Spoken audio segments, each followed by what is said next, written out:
Today, we're taking a closer look at the 2024 US election results, focusing on the crucial Electoral College vote and the ongoing battle for control in Congress. As we know, 270 is the magic number for victory, and Trump has clinched the win, securing 277 electoral votes, with Kamala Harris trailing behind at 224. But how did Trump manage to pull this off? Trump dominated in key swing states, outperforming Harris in battleground states like Pennsylvania, Wisconsin, North Carolina, and Georgia. He also managed to lead in Michigan, Nevada, and Arizona, states that were once considered a tight race. It's clear that Trump's message resonated in these crucial areas. But what about the bigger picture in Congress? The Republicans have won control of the Senate with 52 seats, while the House of Representatives remains a tight race. Republicans are defending a slim majority, and Democrats would need to flip 4 seats to take control.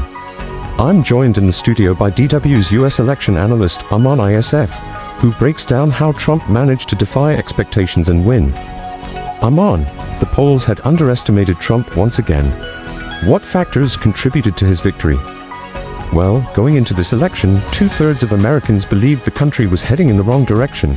Trump positioned himself as the candidate of change, emphasizing his plans to tackle economic issues and security concerns. On the other hand, Kamala Harris struggled to connect with voters and failed to make a compelling case as the candidate of change. The exit polls show that Trump exceeded expectations, particularly among Latino voters, who were expected to go heavily for Harris. Trump managed to secure a larger portion of the Latino vote, especially among Latino men. Women, too, favored Trump more than expected, a surprising shift compared to his 2020 performance. This victory is significant, especially when you consider how the race was expected to be close. Behind the scenes, the Democratic Party is doing some soul-searching.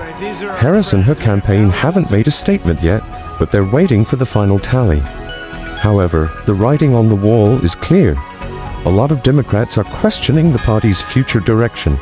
For the past 2 elections, voters have mostly been voting against Trump, not for the Democratic candidate.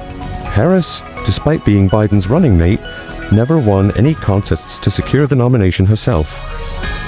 Now, many are wondering if the Democrats need to reposition themselves, either moving further left or trying to appeal more to the center. Now let's talk about Trump's victory speech.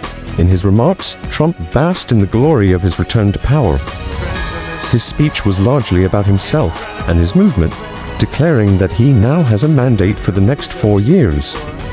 Trump promised to secure the borders, impose tariffs, especially on China, and bring jobs back to the US.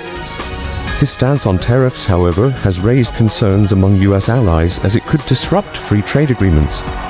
What stood out most from his speech was the strong sense that Trump is at the helm of a movement. His campaign was more than just about politics. It became a rallying cry for his supporters. On the ground, there's palpable energy behind his campaign, with people viewing him as the leader of a major movement in the US.